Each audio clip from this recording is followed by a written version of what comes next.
من يطع الله ورسوله فقد فاز فوزا عظيما فإن أصدق الحديث كتاب الله وخير الحدي حدي محمد صلى الله عليه وسلم شر الأمور محدثاتها وكل محدثة بدعة كل بدعة ضلالة كل ضلالة في النار. Jamaah salat asar, pada salat asar yang Allah muliakan, alhamdulillah kita bersyukur kepada Allah Subhanahu wa taala. Kita kembali bermuajahah, berikan kesempatan untuk duduk di halqatul ilm, halaqah ilmu, tempat perkumpulan yang paling utama, raudhatun min riyadil jannah, taman dari taman surga. Mudah-mudahan ilmu yang kita pelajari ya menambah rasa takut kita kepada Allah Subhanahu wa taala dan menambah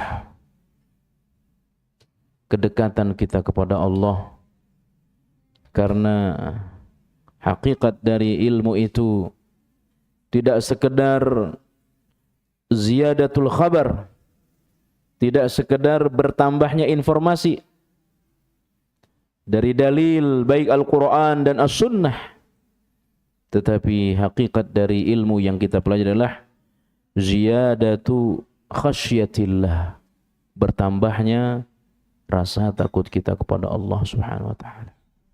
Maka itulah ilmu yang bermanfaat.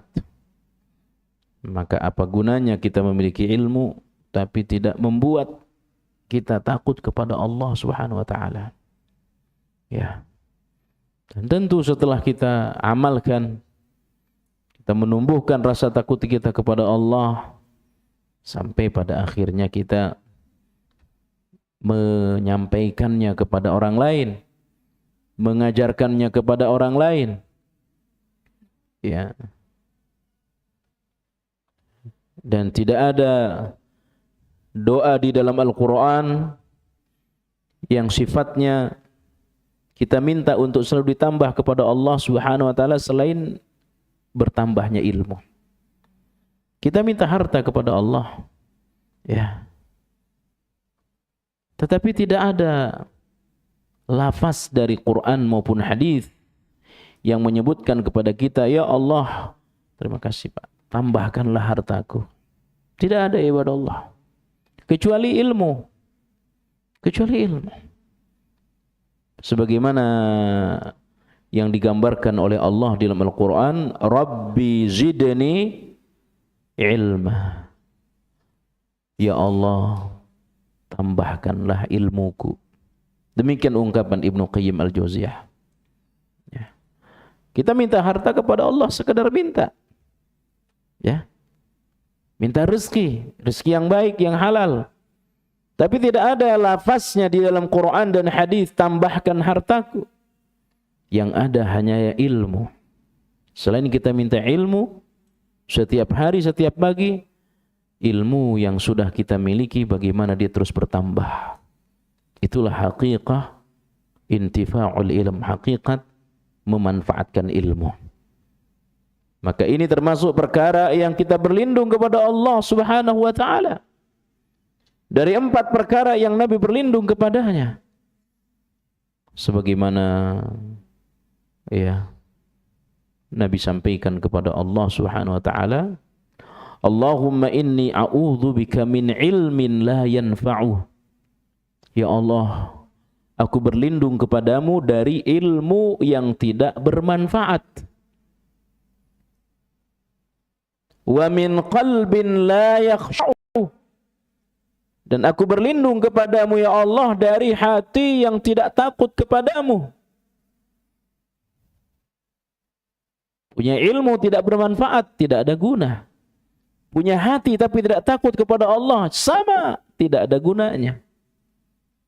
Wa min nafsin la tashba'u, dan aku berlindung kepadamu ya Allah dari jiwa yang tidak puas terhadap pemberian Allah. Ini penyakit. Ya. Hidup tidak pernah puas. Padahal nikmat Allah ini kan, saya tadi menulis satu ungkapan dari malaikat, ya, permohonan ampun para malaikat kepada Allah, ma'abadna haqqa ibadik, subhanak, kata malaikat, maha suci engkau ya Allah, kami tidak bisa beribadah sebenar-benarnya ibadah kepadamu ya Allah. Ini maknanya banyak, kata para ulama. Di antara maknanya adalah berapapun banyaknya ibadah yang kita lakukan kepada Allah, maka tidak akan sebanding dengan nikmat yang Allah berikan kepada kita. Ya. Berapapun banyaknya, sesering apapun kita beribadah, sesering apapun kita sholat malam, puasa dan seterusnya ya ibadah Allah, maka sungguh itu semua tidak akan sebanding dengan nikmat yang Allah berikan kepada kita sejak sebelum kita lahir sampai sekarang. Tapi ada orang-orang yang tidak puas atas pemberian Allah. Jiwa yang tidak puas ini berbahaya. Dan yang keempat, Nabi berlindung kepada Allah, wa min da'watin la yustajabulah, dan aku berlindung kepadamu dari doa yang tidak diijabah. Mudah-mudahan ilmu yang kita pelajari ini bermanfaat. Ya, bermanfaat. Kenapa Bapak Ibu? Satu dari 4 perkara yang akan ditanya nanti di padang mahsyar kepada setiap hamba oleh Allah Subhanahu wa taala, satu dari 4 perkara yang akan ditanya nanti di hari akhir sebelum kaki-kaki manusia beranjak ke surga atau ke neraka, salah satu di antara adalah tentang ilmu, bagaimana dia memanfaatkannya. Bagaimana dia memanfaatkannya? Ditanya oleh Allah. Maka itu yang saya bilang tadi, kita di majelis ilmu ini tidak sekedar ziyadatul khabar, bagaimana kita menambah perbendaharaan ilmu, ini Qur'annya, ini hadisnya, ini perkataan ulamanya, itu penting. Tapi yang jauh lebih penting adalah ilmu yang kita pelajari itu bermanfaat. Bapak Ibu yang Allah muliakan, materi kita pada hari ini adalah bab ke-8, adab majlis. Masih dalam pembahasan atau masih dalam kitab Minhajul Muslim, ya, karena ini materinya bersambung, kita ngaji kitab. Di antaranya adalah al-adabu fil majlisi. Pengarang kitab sampaikan kepada kita bahwa seluruh kehidupan seorang muslim tunduk pada manhaj Islam yang mencakup seluruh kehidupan kita. Maka tidak ada yang kita lakukan di muka bumi ini kecuali semua ada manhajnya, kecuali semua ada aturannya. Aturan itu dari Quran dan sunnah Nabi Muhammad sallallahu alaihi wasallam. Bahkan masuk kamar kecil, keluar kamar kecil, tidur, bangun tidur, semua sudah kita bahas. Makan, sesudah makan, saat lupa baca basmalah, ya, naik tangga, turun tangga, hujan lebat, hujan turun, hujan baru turun, itu semua ada aturannya di dalam agama kita. Tidak ada yang terlewati. Ya, ketika hujan mulai turun, hujan mulai lebat, hujan sangat lebat, hujan berhenti, semua ada doanya. Ya, itulah agama kita. Termasuk di dalamnya ya ibadah Allah, yang diatur adalah tentang bagaimana kita bermajlis. Bagaimana kita bermajlis. Cara duduk seorang muslim dan cara bermajlis bersama saudara-saudaranya. Ketika dia duduk bersama orang lain, Itu semua ada aturannya. Ya. Oleh sebab itulah kata pengarang kitab Syekh Abu Bakar Jabil Al-Jazair, seorang muslim mesti mempelajari adab-adab bermajlis, dan ini penting sebagaimana kita mempelajari pentingnya adab makan, adab minum, adab buang hajat, adab masuk keluar rumah, maka sama pentingnya kita mempelajari dengan adabul majlisi, adab majlis. Yang pertama, kata pengarang kitab,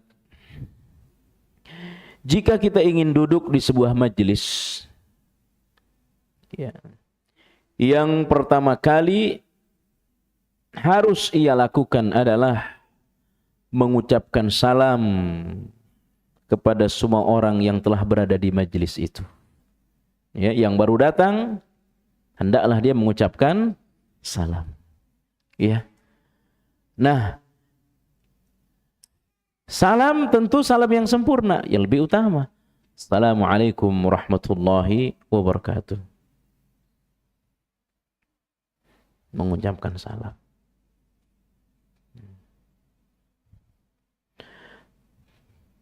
Sesudah itu, hendaklah dia duduk di barisan paling akhir. Ya, hendaklah dia duduk di barisan paling terakhir.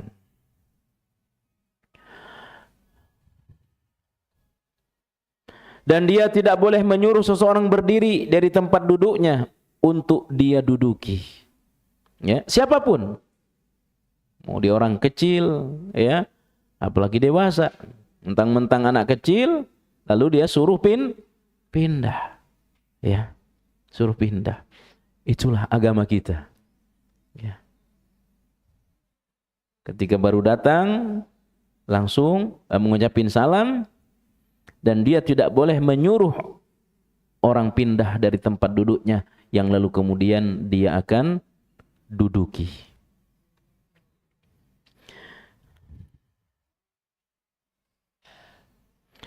Dan dia tidak boleh duduk di antara kedua orang yang sudah ada di situ kecuali dia telah izin terlebih dahulu.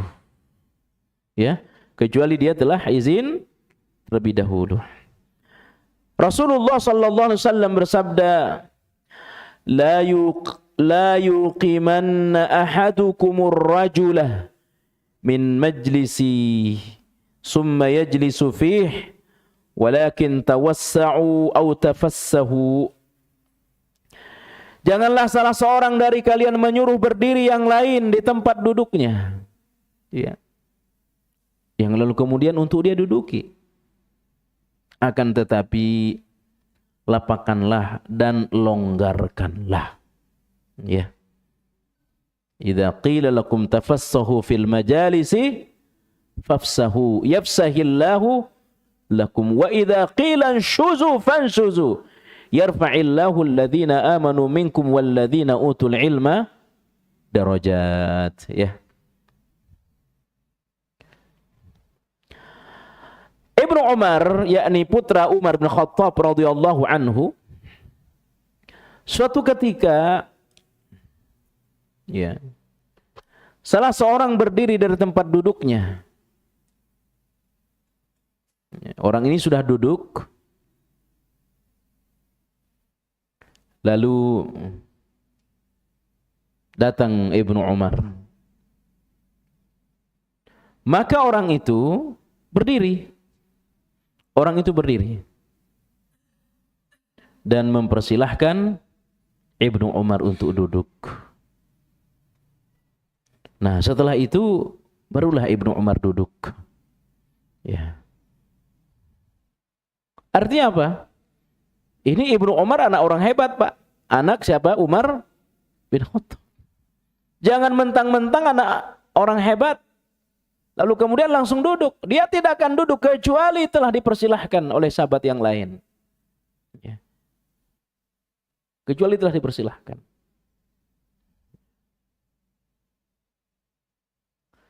Di dalam riwayat yang lain, Jabir bin Samurah radhiyallahu anhu berkata, jika kami datang menemui Rasulullah sallallahu alaihi wasallam, maka salah seorang dari kami yang datang belakangan duduk di tempat paling terakhir. Ya. Duduk di tempat paling terakhir. Dan ingat, zaman itu memang para sahabat itu memang berlomba-lomba tempat duduknya dekat dengan Rasulullah SAW. Memang mereka harapkan seperti itu. Ya. Kalau mungkin zaman sekarang ya beda lah. Ya. Beda. Apalagi kalau udah agak sepuh tuh. Itu memang sengaja ambil tempat paling belakang yang kiranya ada untuk senderan. Ya. Nah, itu dah lama-lama tidur tuh. Ya. Ya, nyender. Ya. Kalau zaman Nabi tidak. Memang mereka berlomba-lomba berdekatan tempat duduknya dengan siapa? Dengan Nabi Muhammad sallallahu alaihi wasallam. Itu juga nanti terbawa di dalam sholat, Pak. Kata seorang sahabat yang bernama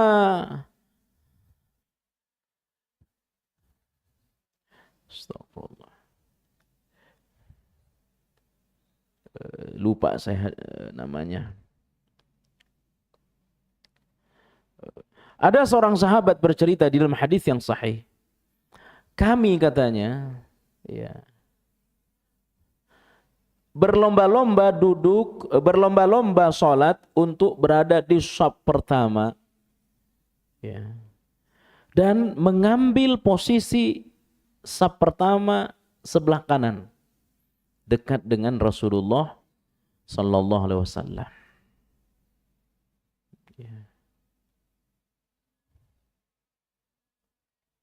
Mereka berlomba-lomba berada di shaf pertama dan berada di sebelah kanan Nabi. Apa yang mereka harapkan? Yang mereka harapkan adalah Nabi Muhammad sallallahu alaihi wasallam setelah selesai salat,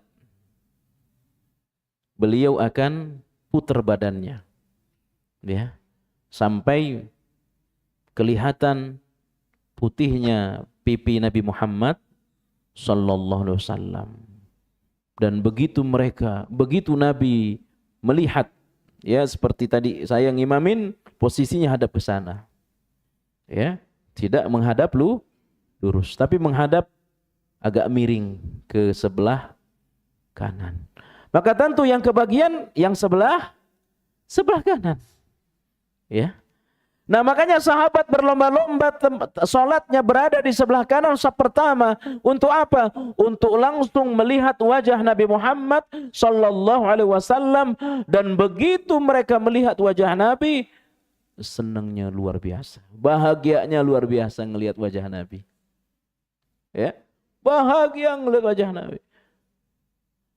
Makanya kata sahabat ini, saya dengar Rasulullah di antara yang beliau baca sesudah sholat itu sama seperti apa yang beliau baca saat akan tidur.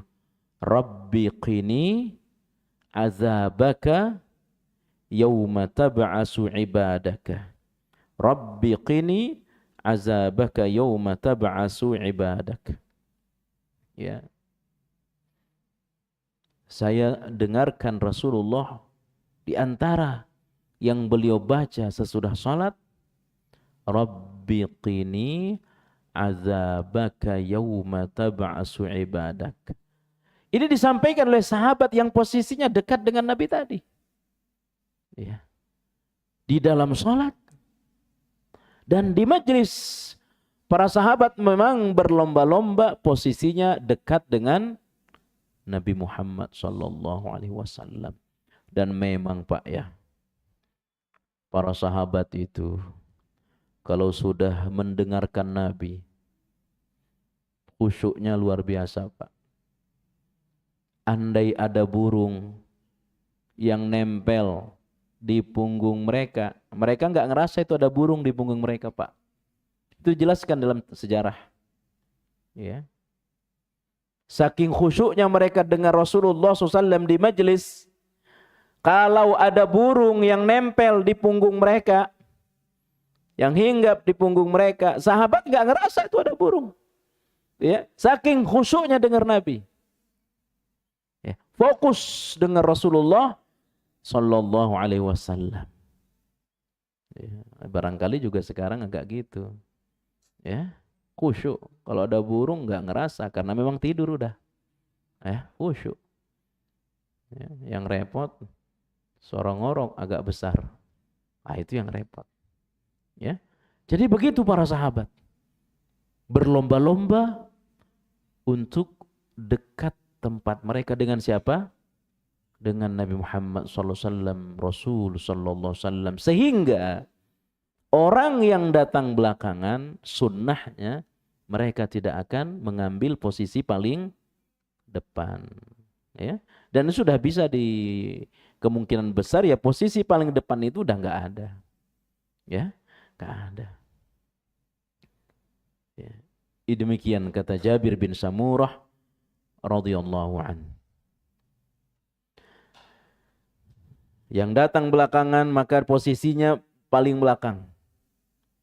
Ya. Rasul sallallahu alaihi wasallam bersabda, la yahillu lirajulin ayyufarraqa baina itsnaini illa biiznihima. Sesungguhnya seseorang tidak halal memisahkan antara dua orang kecuali dengan izin keduanya. Ada yang sedang duduk berdua, tiba-tiba disela duduk di antara kedua orang itu tidak boleh. Ya, kecuali mendapatkan izin dari kedua orang ini. Ya, kedua orang. Makanya kalau masa ada yang kosong minta izin, boleh saya duduk sini. Itu sunnahnya. Ya, sunnah. Inilah adab. Ya, ada adab akhlak salaf. Ya. Makanya saya sering sampaikan untuk memudahkan dakwah salaf ini diterima oleh orang lain adalah kedepankan akhlak kita. Ya. Kedepankan akhlak kepada orang lain. Ya. Jangan sampai kita yang sudah ngaji, kita yang sudah belajar tauhid, yang belajar sunnah ini, jangan sampai terkesan tidak santun kepada orang. Ya. Tidak beradab kepada orang lain. Ternyata cara duduk pun di dalam manhaj kita, dalam agama kita diatur. Ya, diatur. Nah Bapak Ibu yang Allah muliakan. Yang berikutnya, di antara adab bermajlis yang ditulis oleh Syekh Abu Bakar Jabir Al-Jazairi adalah kita tidak boleh duduk di tengah-tengah orang yang sedang mengadakan pertemuan. Ya, kita tidak boleh duduk ya, di tengah orang-orang yang sedang mengadakan pertemuan. Ini ada pertemuan. Ya, tiba-tiba kita tanpa izin, tanpa apa, ikut nimbrung. Ya, itu tidak boleh. Ya, tidak diperkenankan. Misalkan ada satu acara kecil, pertemuan kecil, rapat kecil, ya, yang datang memang orang-orang khusus, orang-orang diundang, tiba-tiba datang ikut nimbrung. Ya, nah, itu enggak dibenarkan.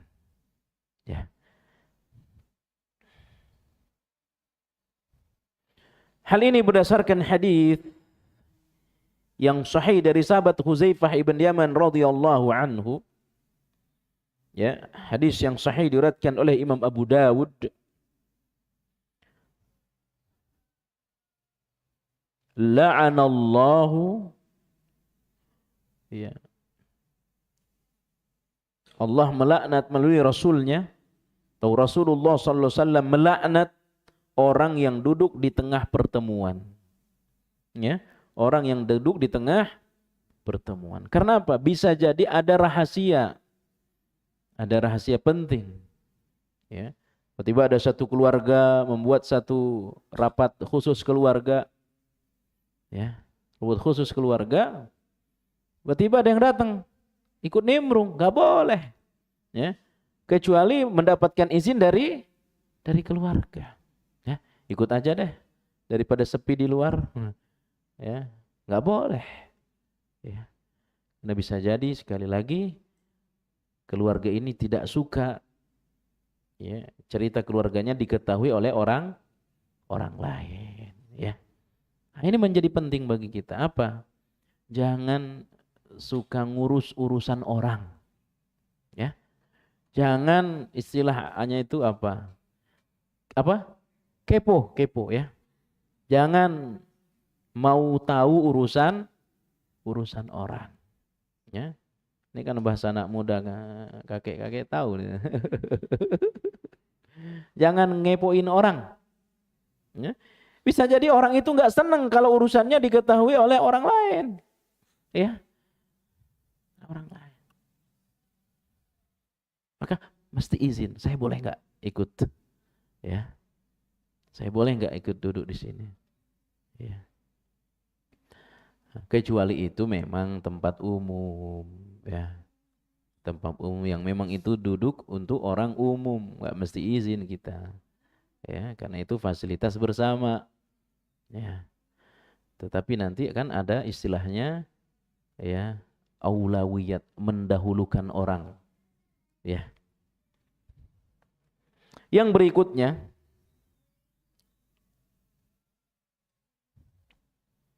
jika duduk, hendaknya ia memperhatikan adab-adab sebagai berikut. Yakni duduklah dengan sopan dan tenang. Duduklah dengan sopan dan tenang. Subhanallah, indah sekali agama kita. Duduk dengan sopan dan tenang. Tidak menjatuhkan diri, ya. Tidak menjalin jari jemarinya, tidak mempermainkan, ya, sesuatu termasuk jari jemari yang sekiranya mengganggu orang lain, ya. Tiba-tiba mohon maaf, ya, mengganggu orang. Bisa jadi ada orang, apalagi dalam sholat. Ada anak itu kalau sholat main jari, ya. Ada yang sambil ngupil kadang-kadang sholat, ya. Maka saya kalau pada santri itu, sholat yang tenang, jangan main jari, jangan main tangan, ya, fokus, ya. Kalau pendidikan boleh sering-sering disampaikan kepada santri, ya. Jadi jangan membuat orang lain terganggu, seperti main jari, ya, atau tidak, ya, memainkan cincin, ya. Tidak memainkan cincin, kata ulamanya, yang bisa jadi itu akan merusak perhatian orang, ya, merusak perhatian. Tapi kan memang udah nggak zaman ini. Kalau zaman batu mungkin dulu, ya, sambil ngaji sambil gini-gini batu tuh. Ya, sekarang kan udah nggak zaman, ya.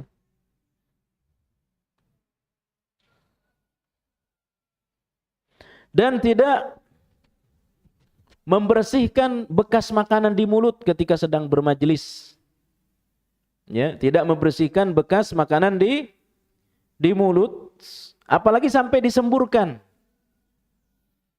Nah, ini juga nanti termasuk pada bab siwak, Pak. Ketika kita siwak, bersihin mulut dengan siwak, ya, jangan disemburkan, ya, karena bisa jadi ada kotoran keluar yang itu jatuh ke karpet.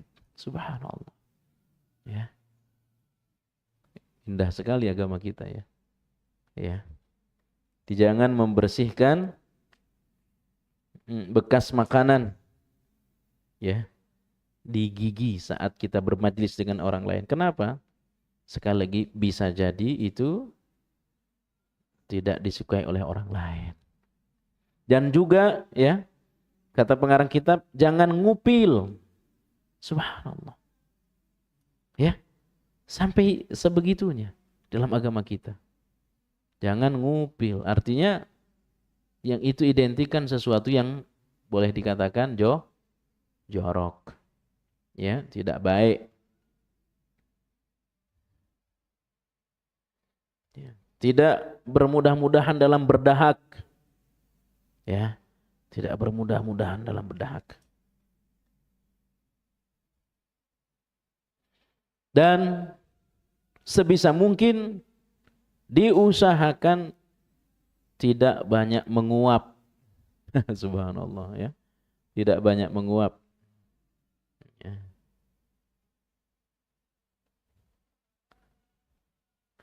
Ketika kita berada di majelis,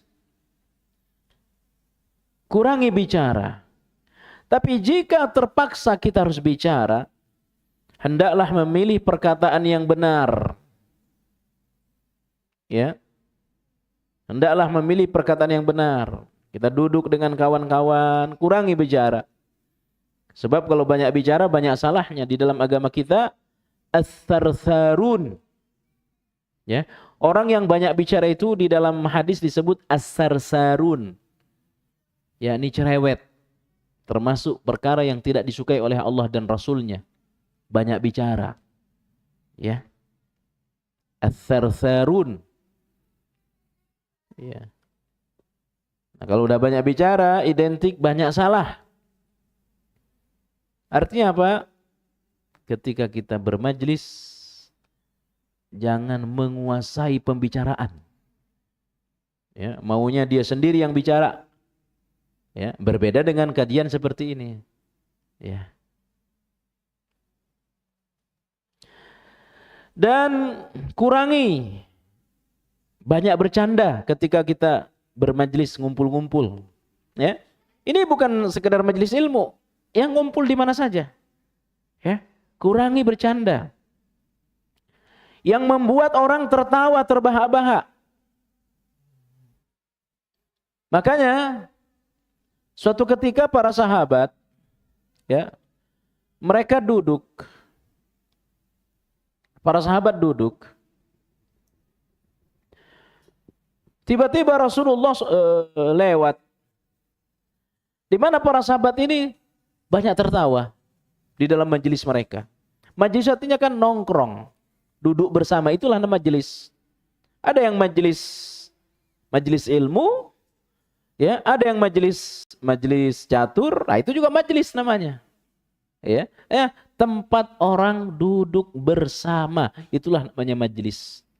Ya. Nah, kita ini namanya majelis ilmu.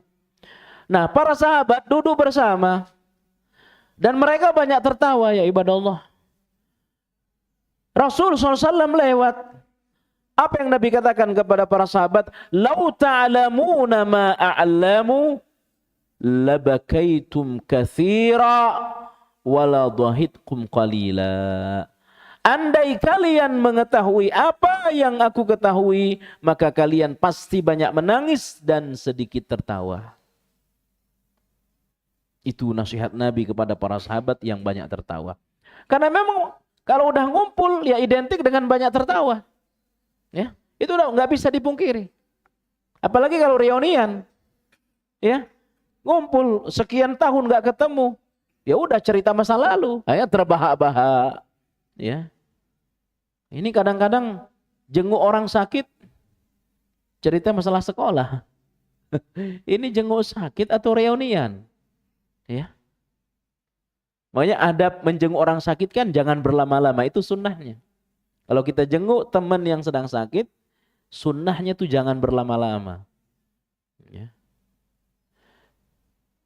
Jadi kata Nabi, para sahabat yang sedang bermajlis itu, duduk bersama itu, mereka banyak tertawa. Nabi sampaikan kepadanya, "Lau ta'lamuna ma a'lamu labakaitum katsira wa la dhahitkum qalila." Andai kalian mengetahui apa yang aku ketahui, kalian pasti banyak menangis dan sedikit tertawa. Apa yang Nabi ketahui, ya ibadah Allah? Yang Nabi ketahui tentang neraka. Yang Nabi ketahui itu tentang keagungan Allah. Yang Nabi ketahui itu tentang dahsyatnya mahsyar. Tentang beratnya hidup di kubur. Itu yang Nabi ketahui. Dengan pengetahuan seperti itu, orang mestinya banyak menangis. Jangan banyak tertawa. Ya. Makanya ketika bermajlis, kurangi pembicaraan yang tidak bermanfaat. Kurangi bercanda ketika bermajlis.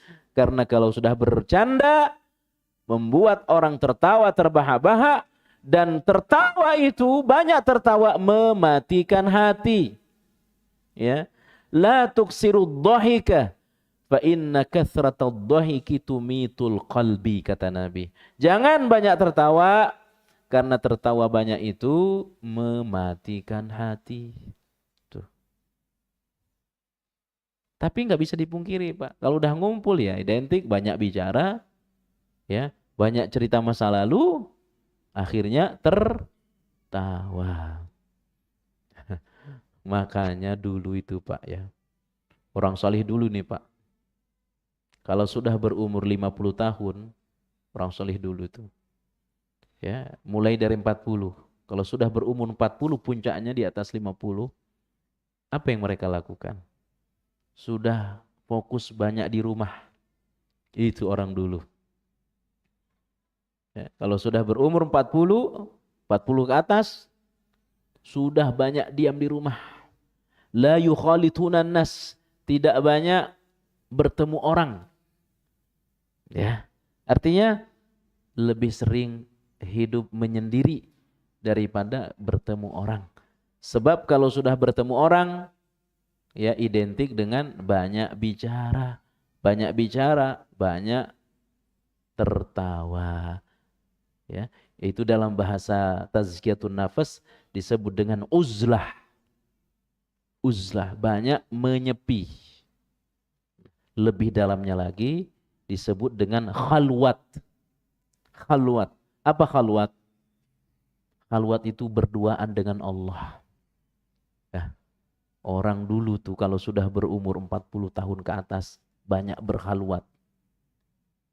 Gak seneng kemana-mana. Senengnya sendirian. Nah, ada waktunya. Kalau kita tidak bisa tiap hari, ada waktunya kita berkhalwat, berduaan dengan Allah. Kapan? 1 tengah malam. Ya, itu waktu kita berkhalwat dengan Allah. Uzlah, berduaan dengan Allah tengah malam. Ya, jam 2, jam 3 udah bangun. Ya, sholat tahajud, zikir sampai menangis. Ya, sholat bangunin istri, sholat berjamaah. Itu namanya berkhalwat dengan Allah. Kapan lagi? Jumat sore, dari habis asar sampai maghrib. Orang-orang salih dulu itu, Pak, banyak yang tidak mau ditemui kalau udah Jumat sore. Gak mau mereka ditemui kalau udah Jumat sore. Mereka itu menghabiskan waktu di masjid dari habis asar sampai maghrib. Itu orang salih dulu tuh. Ya. Berkhalwat dengan Allah. Mengurangi diri bertemu orang lain. Kalau udah ketemu orang lain, apalagi ngumpul bermajlis, apa tadi? Banyak ngobrol, banyak bercanda. Kalau sudah bercanda, banyak apa? Banyak tertawa. Hanya kita disuruh berkhalwat dengan Allah tengah malam, Jumat sore. Kapan lagi? Puncaknya adalah kita berkhalwat dengan Allah 10 terakhir Ramadan. Nah, itu puncak berkhalwat dengan Allah. 10 terakhir Ramadan. Ya. Subhanallah. Ya. Paling tidak tuh, setiap hari tengah malam. Sepekan sekali Jumat sore. Setahun sekali 10 akhir Ramadan. Iktikaf. Ah, itu coba. Di sini ngadain iktikaf enggak? Ramadan. Ada. Iktikaf full. Full ya. Subhanallah. Nikmat sekali. Ya. Tapi kalau bahasa ulama ya, namanya Ibnu Rajab Al-Hambali itu ya. Iktikaf yang ideal itu qati'u ma'an nas katanya. Tidak ada hubungan dengan manusia kecuali hanya dengan Allah. HP mati kecuali hal-hal penting. Gak berhubungan dengan orang 10 hari 10 malam. Itulah inti iktikaf. Nah, sekarang kita susah. Gak mungkin. Nah, paling tidak kita sudah bisa belajar mengurangi hubungan dengan manusia. Ya. Jadi Bapak Ibu yang Allah muliakan, kurangi ketika kita bermajlis, ya, kurangi banyak bicara. Ya, bagaimana kalau orang banyak bicara? Ya, ya kalau memang sudah mengarah kepada hal-hal yang sia-sia, ya kita nasihati. Nah, sekarang begini berkembang. Saya nggak senang ngumpul-ngumpul, tapi ngumpul-ngumpulnya online. Apa itu? Memang dia tidak ketemu orang, tapi ketemu orang di grup WhatsApp. Nah, itu juga termasuk di dalamnya dibahas. Ya, kalau sudah bicara hal yang sia-sia, nasihat Dr. Firanda, lebih baik kita keluar dari grup itu. Ya, kalau yang dikirim berbau maksiat, tidak ada faedahnya, keluar lebih utama. Minta izin keluar. Ya, memang nggak ketemu orang. Ya, tujuan kita tidak ketemu orang kan agar tidak banyak bercanda, agar tidak banyak ngobrol. Nah, ini memang nggak ketemu, tapi ketemunya di grup WhatsApp. Nah, yang dikirim di grup WhatsApp tidak beda dengan ketemu. Isinya juga candaan, isinya juga maksiat. Ya lebih baik kita keluar. Ya. Bapak Ibu yang Allah muliakan. Ya. Makanya terutama kita ya, para suami ini. Ya. Kita ini para suami, jangan senang di luar, Pak. Ya. Jangan senang di luar. Yang nikmat itu senang di rumah. Ya. Di dalam agama itu kan, kalau urusan sudah selesai, misalkan kita kerja di luar dinas, urusan sudah selesai, apa sunnahnya? Sunnahnya segera pulang. Itu sunnahnya. Ya. Betahlah di rumah, jangan betah di luar. Kalau betah di luar itu, ya bercanda aja udah. Kadang-kadang saya sedih ngelihat teman-teman itu. Kalau udah ngopi mahal-mahal, ngobrol, ya enggak kira-kira udah kita tiba-tiba udah habis 1 jam. Padahal akan lebih nikmat kalau ngopi, beli kopi yang 2.000-an dibuatin istri. Wah, nikmat itu. Ya. Itu nikmat. Insyaallah mengurangi maksiat daripada ngumpul-ngumpul. Ya, itu penting lah, sesekali. Tapi jangan jadi rutinitas. Ya. Ya, kurangi ngobrol dengan orang lain. Kalaulah kita terpaksa bicara, kurangi yang sifatnya bercanda, karena itu akan mengarah kepada tertawa, sementara tertawa itu merusak hati. Ya.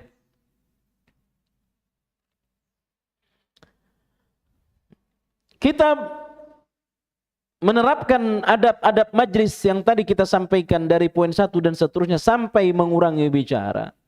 Apa intinya? Apa tujuannya? Kata pengarang kitab, seorang muslim berpegang teguh dengan adab-adab yang sudah disebutkan di atas. Tujuannya dua. Tujuan yang pertama adalah agar perbuatan kita itu tidak menyakiti orang lain. Coba kalau kita langsung duduk, ya, orang lain terganggu. Orang sedang duduk, kita suruh dia pindah. Karena mentang-mentang kita orang hebat, mentang-mentang ini orang biasa, ya, kita suruh pindah, pasti dia sakit, ya, terganggu. Nah, makanya di dalam bab kitab Riyadhus Shalihin, di antara akhlak seorang muslim adalah haramnya menyakiti seorang mukmin. Ya, tidak boleh seorang mukmin menyakiti mukmin yang lainnya. Ya, di antara bentuk menyakiti seorang mukmin ketika kita bermajlis, menempati posisinya. Udah, kamu pindah, kamu di sana, kamu di sana, ya.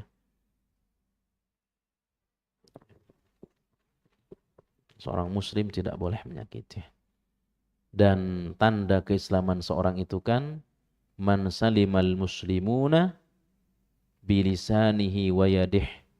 Muslim yang baik itu adalah muslim yang tidak mengganggu muslim yang lainnya dengan lisan dan perbuatannya.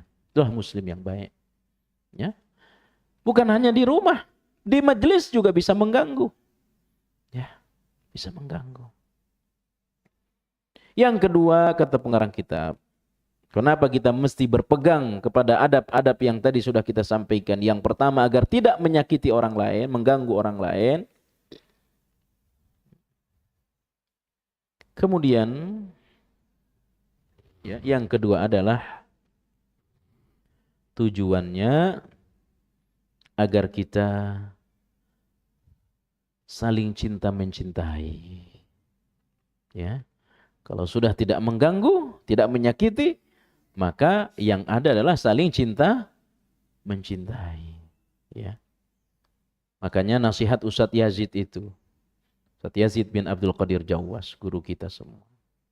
Perempuan pakai cadar.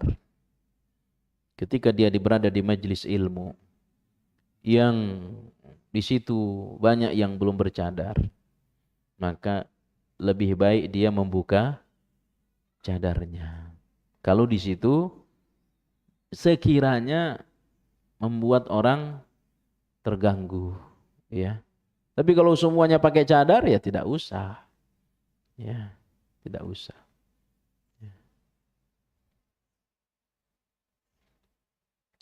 Sama perempuan, tapi kalau ada laki-lakinya tidak boleh. Sebab ada kasus begini, saya pernah ditanya. Dia pakai cadar, tapi di lingkungan dia buka cadarnya. Kenapa? Biar tidak dicurigai. Jangan-jangan ini pendatang, jangan-jangan ini orang asing. Tidak usah, biarin saja. Ya. Jadi kita beradab di majelis agar tidak menyakiti orang lain. Kalau sudah tidak menyakiti orang lain, agar terbangun suasana saling cinta mencintai. Dan ini akhlak Islam. Ya. Muhammadur Rasulullah walladzina ma'ahu asyidda'u 'alal kuffar ruhama'u bainahum. Muhammad Rasul Allah. Dan siapa saja yang bersamanya, sifatnya ada dua. Sifat Nabi dan para pengikutnya ada dua di dalam Al-Quran surah Al-Fatah. Apa itu? Asyidda'u 'alal kuffar. Tegas terhadap orang kafir. Gagah di hadapan orang kafir. Ruhama'u bainahum. Tetapi sesama mukmin saling mencintai. Jangan tegas kepada orang Islam, ya. Kepada orang kafir takut, enggak boleh. Ya. Hormat sama orang kafir, tapi sama muslim pengajian diusir, pengajian ditutup karena ada fitnah Wahabi. Tapi giliran orang kafir, tempat ibadahnya dijaga. Ah, itu tidak menggambarkan diri seorang mukmin, ya. Tidak menggambarkan seorang mukmin. Bapak Ibu yang dimuliakan Allah Subhanahu wa taala.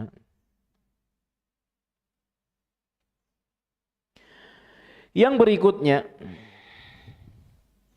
ketika kita duduk di pinggir jalan atau rumah kita dekat dengan jalan, itu juga ada adabnya. Ya. Kata Syekh, jika seorang muslim duduk di pinggir jalan, walaupun Nabi sudah ingatkan, ya, hati-hati kalian dengan jalan, kata Nabi, ya. Iyyakum wal julusa bit turuqat. Hadis Nabi begitu, ya. Hati-hati duduk di pinggir jalan. Ya, hati-hati. Sahabat nanya kepada Nabi, bagaimana kalau terpaksa ya Rasul? Terpaksa itu rumahnya memang di pinggir jalan. Wa ma lana ila budda ya Rasul, kata sahabat. Nabi ingatkan, hati-hati duduk di pinggir jalan. Tapi bagaimana kalau terpaksa? Wa ma lana la budda ya Rasul. Bagaimana kalau terpaksa? Rumah kami di pinggir jalan atau dia punya usaha di pinggir jalan. Kata Rasulullah SAW, fa'tut tariqa haqqah fa'tut thariqa haqqah. Maka kalau terpaksa kalian harus tetap di situ, tunaikan hak jalan. Jadi jalan ada haknya. Ya. Apa hak jalan? Ya, yang ini menjadi adab ketika kita duduk di pinggir jalan. Yang pertama adalah hendaknya kita menahan pandangan dari setiap orang yang lewat di jalan. Ya. Maka punya usaha, ya karena memang ya kalau punya usaha ya pasti identik dengan di pinggir jalan, ya. Atau ketika rumah di pinggir jalan itu berat, ya. Ya. Tapi kalau terpaksa, yang pertama adalah menahan pandangan, ya, dan tidak membuka matanya kepada orang yang lewat, ya. Nahan pandangan. Orang yang lewat itu bisa perempuan, bisa laki-laki. Kalau yang lewat perempuan, ya, terutama perempuannya buka aurat terbuka, ya, mesti dia tundukkan pandangannya. Ya. Ya, berjualan pinggir jalan, lewat perempuan, tundukkan pandangan. Nah, sebab tidak bisa dipungkiri, ya jalan di tempat orang lalu lalang, pasti yang lewat mulai yang buka, ya, mulai yang tutup aurat sampai yang buka aurat, ya. Maka hati-hati kalau punya usaha di pinggir jalan. Ya. Banyak-banyaklah nunduk. Ya. Tundukkan pandangan. Atau yang lewat kedua orang cacat. Ya. Dihina dan sebagainya. Ya. Hati-hati. Karena orang lewat itu ya apa saja. Ya, semua bisa ketemu. Dari segala model orang bisa ketemu. Ya.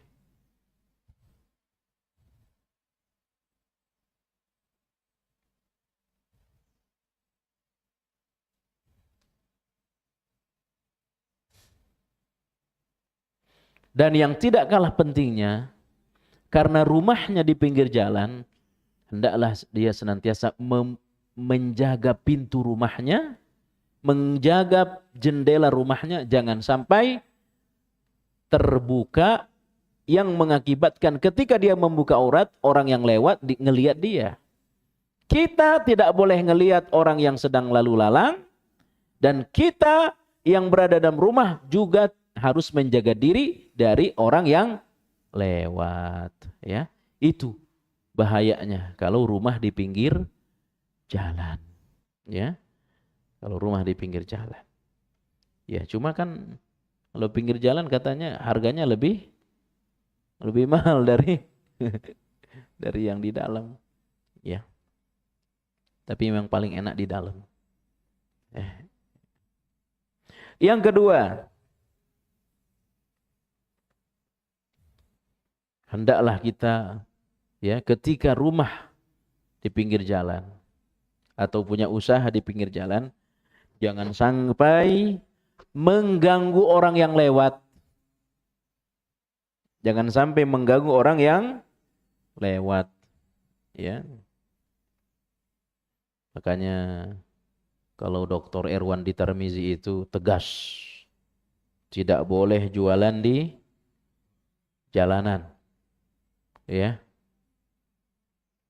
Tidak boleh buat acara di jalanan. Itu kalau Ustadz Erwandi jelas tegas. Nah, buat acara seperti sunatan, apalagi nikahan, itu berbahaya, ya, nyakitin banyak orang, ya. Tapi ya sama kita di Jakarta udah identik, tidak kuat bayar gedung, akhirnya bikin acara di jalan. Itu menyakiti orang banyak, ya, nyakiti orang banyak, ya. Dihindari betul kalau mau nikahin anak, bikin acara di jalan, dihindari, ya, dihindari. Lebih baik bikin di rumah sederhana, itu lebih baik. Cuma kadang-kadang kan orang pingin yang lebih rame, ya. Akhirnya tidak peduli mengganggu orang lain, ya. Tapi kalau baca buku Ustadz Erwandi tegas, tidak boleh bikin hajatan di jalan, tidak boleh jualan di di jalan yang memang tujuan utama jalan, tapi disulap, misalkan pasar malam, misalkan apa, ya akhirnya orang jualan di situ. Ya, saya kalau pulang malam, ya jalan besar, tapi kalau sudah malam nggak bisa lewat. Ya, apalagi kalau pakai mobil nggak bisa, karena udah jadi pasar malam di daerah Jiung sana, Mayoran. Udah jadi pasar malam, jalan besar. Ya, udah jadi pasar. Apalagi kalau malam Ahad. Ya, tanggal muda, wah nggak bisa lewat. Makanya hati-hati ya. Kalau masih ada saudaraku yang jualan di jalan, ya hati-hati. Ya, khawatir kita termasuk orang yang dikatakan Nabi mengganggu orang yang lewat. Ya.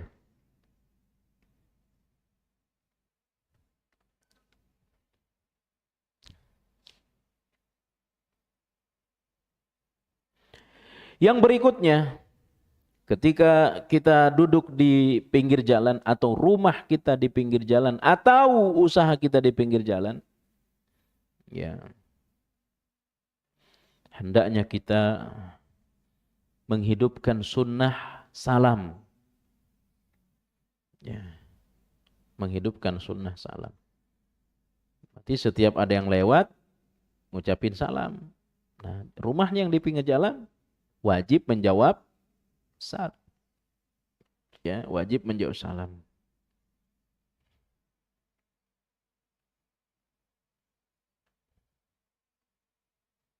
Atau yang berikutnya, jika ada kemungkaran di jalan yang bertanggung jawab memperbaiki amar ma'ruf nahi mungkar, yang pasti orang yang rumahnya di pinggir jalan.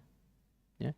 Tiba-tiba ada tawuran, ya, yang paling berhak berkewajiban menegakkan nahi mungkar, ya orang yang melihat. Siapa yang melihat?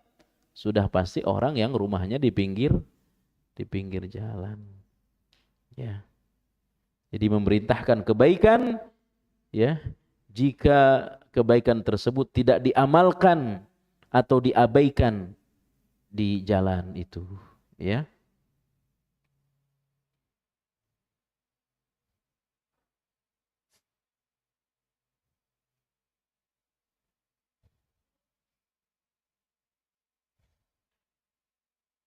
Jika ada orang yang lewat di jalanan, orang itu dalam kondisi kelaparan, tidak berpakaian, maka orang yang rumahnya di pinggir jalan mesti menolong, membantu orang itu.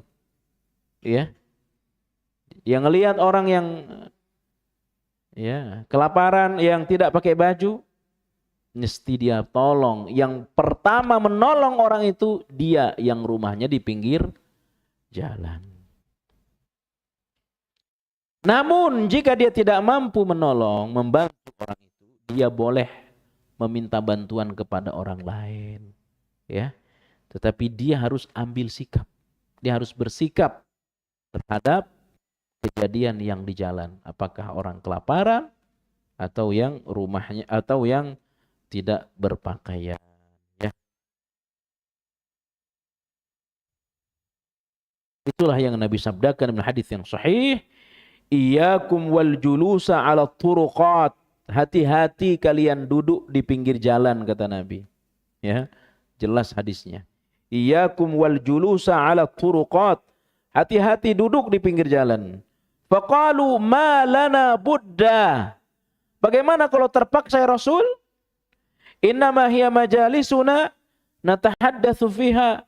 Rumah kami di pinggir jalan ya Rasul, enggak bisa. Kami kalau enggak ngelihat orang, ya, hati-hati kalian, kata Nabi, duduk di pinggir jalan. Rumah kami di situ ya Rasul, nggak bisa kalau nggak duduk di situ, kata sahabat kepada Nabi. Maka kalau memang terpaksa, maka fa'tut tariqa haqqaha, tunaikan hak jalan. Apa hak jalan tadi sudah saya sebutkan. Jalan itu ada haknya. Yang pertama jaga pandangan. Yang kedua, jangan menyakiti orang yang lalu lalang. Yang ketiga adalah amar ma'ruf nahi mungkar, ya. Dan yang selanjutnya hendaklah kita memberi atau membantu orang yang tersesat di jalanan, ya. Nah, yang termasuk adab di dalam majlis adalah ketika kita berada di majlis hendaklah kita memperbanyak beristighfar kepada Allah. Ya. Ya. Di majlis ilmu ini, Pak, apalagi di majlis tongkrongan tadi. Diceritakan sahabat menghitung Nabi Muhammad SAW beristighfar di majlis itu bisa sampai 100 kali. Ini sedang duduk dengan para sahabat, nongkrong dengan, biasanya Nabi dengan para sahabat itu nongkrongnya setelah sholat subuh. Ya, di antara kebiasaan Nabi dan para sahabat itu, habis sholat subuh tidak langsung pulang, zikir dulu. Zikir sampai matahari terbit. Itu kebiasaan Pak Nabi dan para sahabat. Zikir sampai matahari terbit. Sesudah matahari terbit, barulah mereka bercengkerama, ngobrol. Para sahabat kadang tertawa, Nabi banyak diam. Ya. Kata sahabat nih, Pak, ketika kami duduk bersama Rasulullah SAW, saya mendengar Nabi memohon ampun kepada Allah itu 100 kali. Ya, 100 kali. Astagfirullahaladzim. Sampai 100 kali Nabi memohon ampun. Itu adab bermajlis. Memperbanyak istighfar. Termasuk majelis ilmu ini. Di samping kita mendengarkan ilmu, kita juga banyak memohon ampun kepada Allah. Apalagi yang majelis tadi itu. Majelis apa? Tongkrongan dengan teman-teman, majelis reunian, ya. Majelis kalau sambil main catur, sambil istighfar ada enggak ya? Sekak, astagfirullahaladzim, ya. Subhanallah, ya. Nah, yang terakhir adalah, saya ulangi, di antara sunnah bermajlis memperbanyak istighfar. Paling tidak Nabi istighfar berapa tadi? 100 kali. Yang terakhir, menutup majlis dengan doa kafaratul majlis. Subhanakallahu bihamdik, asyhadu an la ilaha illa anta astaghfiruka wa atubu ilaik. Ya. Nah, itulah adab-adab majlis yang diajarkan oleh Nabi kita Muhammad sallallahu alaihi wasallam. Insyaallah kita akan lanjutkan pertemuan mendatang dalam bab adab makan dan minum, ya. Adab makan dan minum. Seperti apa? Insyaallah akan kita bahas di pertemuan mendatang. Sebelum kita tutup, mungkin ada yang ingin ditanya, disilahkan.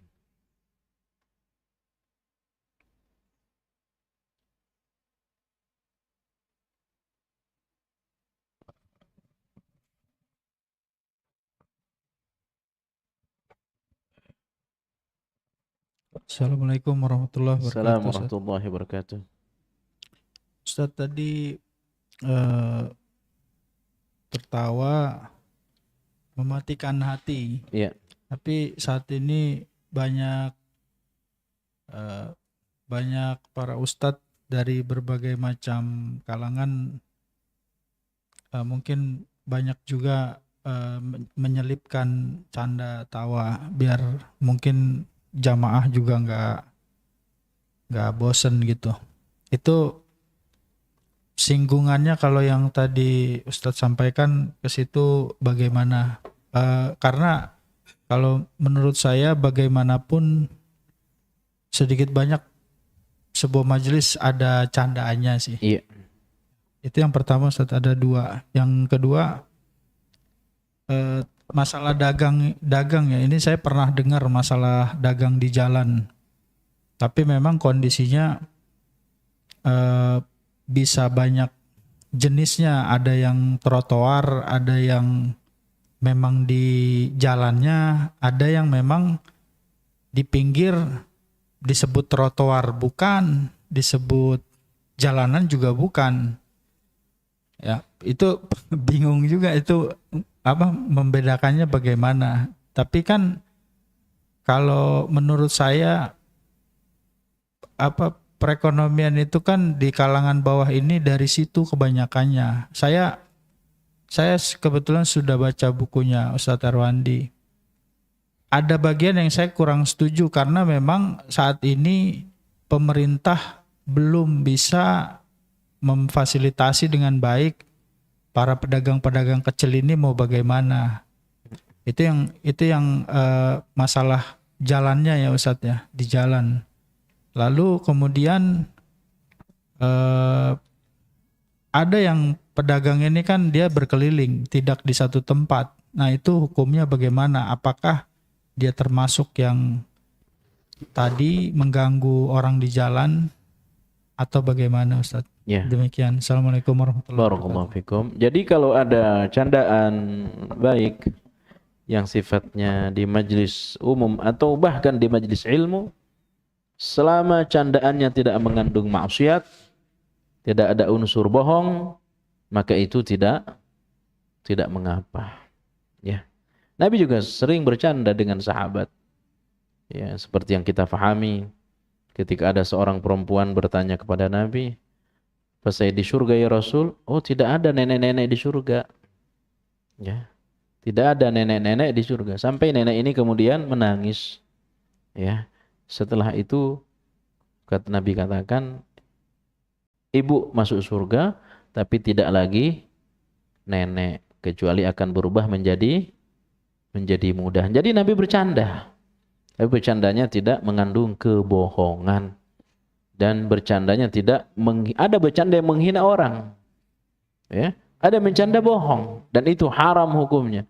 Membuat orang tertawa dan berbohong. Ya. Padahal tidak pernah terjadi. Dia katakan hanya ingin membuat orang tertawa. Itu dosa besar. Makanya pelawak itu besar risikonya. Ya. Menceritakan sesuatu yang tidak pernah terjadi. Ya. Misalkan cerita-cerita Abu Nawas, ya. Kan banyak cerita-cerita fiktif tentang Abu Nawas. Ya, tujuannya untuk membuat orang tertawa. Kalau itu mengandung kebohongan, ya, maka bukan sekedar membuat orang tertawanya yang tercela, tapi kebohongannya. Ya, jadi kalau bercanda tidak ada kebohongan di dalamnya, ya, dan tidak berlebih-lebihan, maka itu ya mungkin dianggap penting, ya. Apalagi kalau ngajinya jam-jam istirahat, ya, penting. Kadang-kadang ya suara ustadz kalah keras dari suara orok jamaah. Suara ngorok jamaah itu kadang-kadang. Ya. Nah, bagaimana dengan tadi, ya? Ya. Kalau sudah memang diperuntukkan jalan, maka saya akan lebih mengikuti apa yang disampaikan tadi Ustaz Dr. siapa? Erwandi Tarmizi, ya. Dan apa namanya, dia tidak berada di satu tempat kecuali keliling, yang kadang-kadang dia buka atau jual di mobil, tapi jual nanti pas di jalan juga, ya.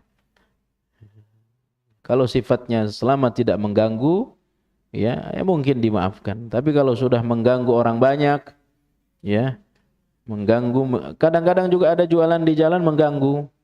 Ya, jam-jam istirahat pakai pengeras suara ada. Jam-jam istirahat itu juga termasuk, bukan hanya jualan di jalannya, tetapi jualan mengganggu orang, ya. Mengganggu. Walaupun pada prinsipnya apa saja, bukan hanya pedagang, bukan hanya penjual, siapa saja yang sifatnya mengganggu orang lain, maka itu tidak boleh. Ya, barakallahu fikum. Ada yang lain silakan. Monggo. Assalamualaikum warahmatullahi wabarakatuh. Pak Ustadz, saya mau bertanya terkait menghidupkan sunnah salam tadi. Apakah seorang ikhwan boleh mengucapkan salam kepada seorang akhwat yang belum kenal begitu, berpapasan di jalan? Apakah menghidupkan sunnah salam ini termasuk hal-hal seperti itu? Iya. Terima kasih. Wassalamualaikum warahmatullahi wabarakatuh. Ketika kita menghidupkan sunnah salam kepada lain jenis, selama tidak ada fitnah maka boleh. Misalkan dia mengucapkan salam, akhwatnya banyak, ya, akhwatnya banyak. Dan ketika dia sendirian berdua, ya sekedarnya saja ketemu, ya assalamualaikum. Habis itu ya pergi, ya. Jangan kemudian assalamualaikum tukaran nomor, ya. Jangan kemudian assalamualaikum ngobrol, lah itu yang nggak bolehnya. Sekadar salam, mendoakan, setelah itu pergi, ya. Apalagi kalau dijawab salamnya dengan agak lain cara jawab salamnya, nah itu rumahmu di mana dan seterusnya, ya. Barakallahu fikum. Demikian. Yang lain silakan.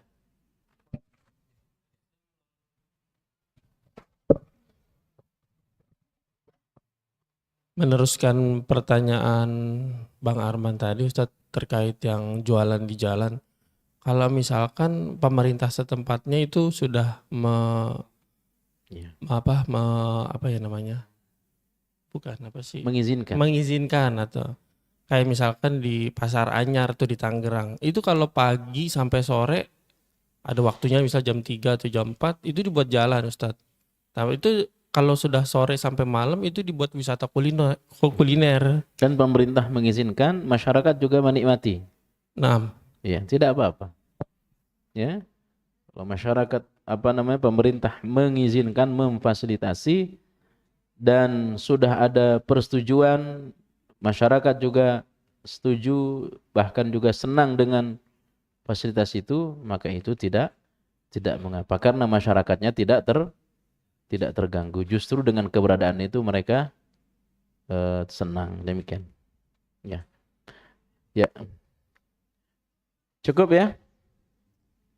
Demikian kajian kita, mudah-mudahan bermanfaat dan insyaallah mudah-mudahan kita terus diberikan kesehatan dan kesempatan Allah Subhanahu wa taala mengkaji kitab Minhajul Muslim ditulis oleh Syekh Abu Bakar Jabir Al-Jazairi. Banyak maaf, subhanakallah bihamdik, asyhadu an la ilaha illa anta astaghfiruka wa atubu ilaik. Wassalamualaikum warahmatullahi wabarakatuh.